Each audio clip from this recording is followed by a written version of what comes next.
Okay, this is working. Okay. Allow me to reintroduce myself. My name is...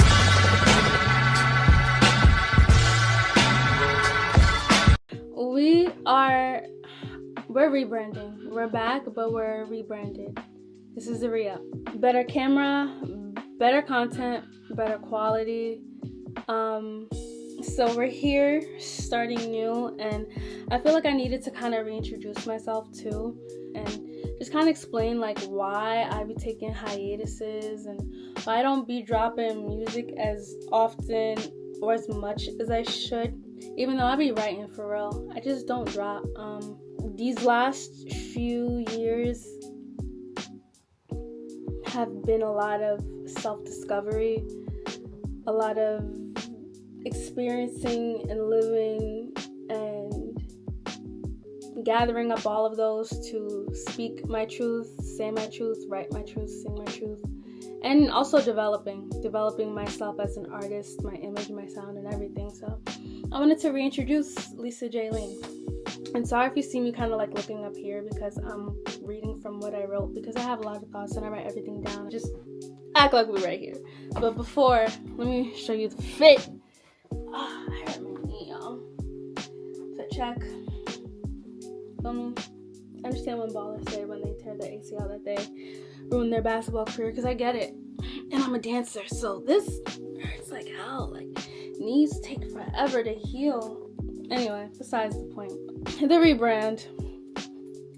Okay, so lately I have been studying music journalism, and not just to learn about the industry, but to really ask myself the question that every artist eventually faces, and it's, who am I as an artist?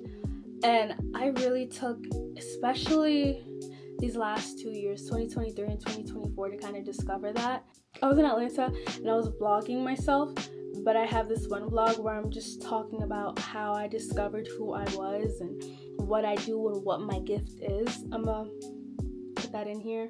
I was just at Revolt World and I realized that like day after day after day, people were recognizing me, like, oh, you and girl do this, and oh, you do this, and you do this. Oh my gosh, she's someone who's lit, she's someone who's, you know, and I'm like, you know, people often confuse what a gift and what your purpose is. I realized this weekend, my skill and my talent is not my gift. That's why I think in the first video when I said, you know, I can't choose one or the other, social work or music, I love them both. So I'm realizing something. Your talent plus your gift plus your why equals your purpose. But anyway, why am I fanning myself with this? So I was questioning and I was like, okay, my talent is my skill. My skill is performance. Like, I have energy to perform like it's nobody's business. And, I got asked a lot this weekend if I was a dancer. I was playing the high school kid. I was doing a lot of majorette dancing. My skill, my talent is performance, whether it's singing, dancing, worshiping, DJing. My gift is people.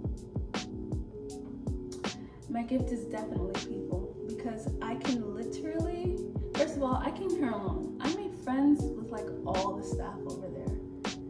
Like, I can make friends with anybody, even if I don't know anyone in the room. My gift is really people and having solid conversations with them. Real conversations. You know, I feel like what's the point of just passing by people? But one of the first questions that we get asked when we walk into rooms with people in high places is, what sets you apart? And honestly, a lot of artists get stuck right there. But the one thing I love about myself and what I know ties into my artistry is this: I'm not afraid to be transparent, and I'm not afraid to be vulnerable. I'm in a constant state of discovery, and I don't hide that. Every week I'm finding new meaning to life, new layers of purpose.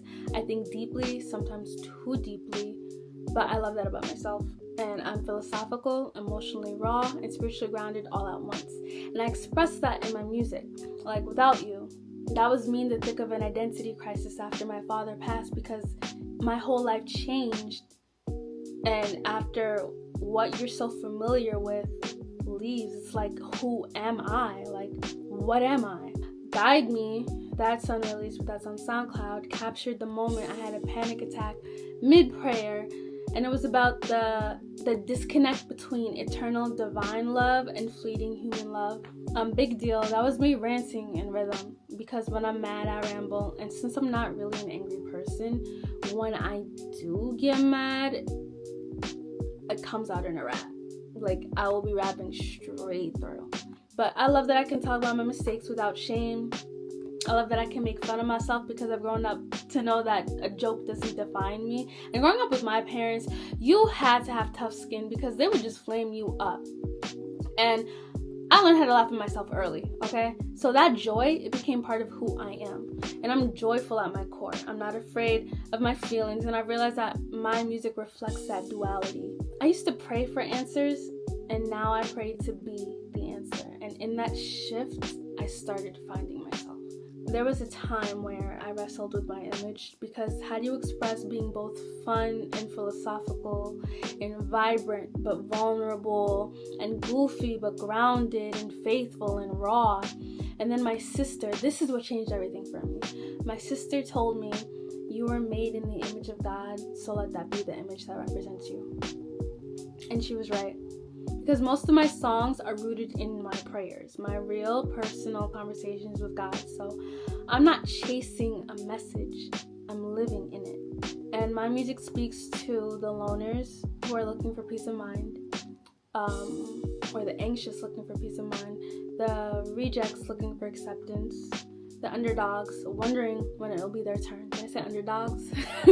Wondering when it'll be their turn, the overthinkers stuck in comparison, the ones searching for purpose and identity in a world of confusion, and the ones who end up praying to a God and don't even have the words that they're not even sure that they believe in, but find themselves there. So I'm a faith-based artist, not a Christian artist, because there's a difference. Christian artists often sing about the gospel, and I sing from my personal walk with God. So these are my prayers, my heartbreaks, my healing. When I went through heartbreak, though, like I used to, when I went through a heartbreak, I would play Gyra by Elevation Worship, and I would cling to the lyric, I'm already loved, I'm already chosen, I know who I am, I know what you're spoken, I'm already loved more than I can imagine, and that is enough. But I only felt that lyric because I had already met Jesus. Those, I'm already loved more than I can imagine, and that is enough. But before that, I was turning on some Lana Del Rey, sad girl music, some Rod Wave, sad playlists that made me feel understood but never helped me heal. Songs that normalized toxic love and made it feel romantic. Like, I can't get enough of you, you're so bad for me, but you're good for me. I'll be good and bad, I'll be bad for you, type stuff, you know? So in my music, I say honest things like, I cannot make him love me, I've got some problems for myself, but I also give the hope where all I've ever done was run. Finally, you're enough, now I know I don't need his love. God, can you show me mercy? So my music lives in the middle space where I give the transparency that Christian music sometimes avoids, but the hope that secular music forgets to include. So I write how I feel, and I don't know what's coming next, and I kind of love that. But I do know what sets me apart. Like I said, I'm vibrant and vulnerable, goofy and thought-provoking, stoic and spontaneous, and rooted in faith, and unapologetically real. And visually, I've kind of found a look that embodies me now. Like, I usually switch between locks and curls because both feel like home, and I dress with like an earthy and urban blend, where the earthy represents my groundedness and faith and wisdom, and the urban represents my creativity and my youthfulness and joyful spirit. And it's a full picture of me, not a character but a vessel. And as for Chalet, y'all, or Jimmy, We've been writing songs together since we were kids, performing in front of the family with no mics, no crowd, just passion. Like, that's what a lot of people don't understand. Chalet started before Chalet had a name. Like, Chalet was originally... If they watch it, they're gonna laugh. Chalet was originally me, Burks, and Jimmy. And then me and Jimmy kicked out Burks when we were kids. We kicked out Burks when we were kids because we were like, me and Jimmy took it so seriously. We were like, bro, he's writing songs about volcanoes. But like, Burks was younger than us. So like, you know, like, okay, mind you, we were all like 10. Burks was probably 8. Or actually, I think me and Burks were like 8. So he was probably like 6. But like, me and Jimmy took it so seriously, and we're like, nah, bro, we can't be singing about volcanoes. But when we actually started Chalet in 2020, mind you, contrary to popular belief, it was Jimmy's idea. He came to me, he's like, yo, like, not gonna hold you, we're fire when we make music together, and we've been doing this for a long time, so why don't we put a name to this? Actually, not gonna hold you. Me and Jimmy have always had names for our, like, we've always been a group. I'm not gonna give you, no, I'm not gonna tell our name before that because, yo, now that I'm looking back, I didn't even remember that. Me and Jimmy were always in a group.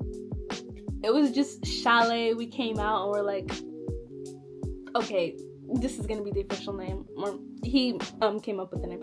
I mess with it though. I love it. Chalet came out in 2020, and that means heat in Creole. And we had fire, but no direction. So our songs were strong. I could play you a couple of our songs right now. Our songs were strong. They just lacked meaning. Let me see if I can find some. Around 2022. Yeah, 2022, we found a direction that felt real for the both of us. So we have really good songs. We have this one song that's just fire. I can't wait to release it. Chalet is definitely on a hiatus, but because we're working on Cree at the same time, which is me, Jimmy, and Rodney, and we actually have a lot of footage for that, and we're working on a lot of things for that. As for me, I'm here and I'm ready, and I spent time finding clarity, and now I'm ready to move with purpose. So, hold on, I gotta move this up. If you've been wondering where I've been becoming, and I'm ready to reintroduce myself, not as someone brand new, but as someone fully me. So, stay tuned.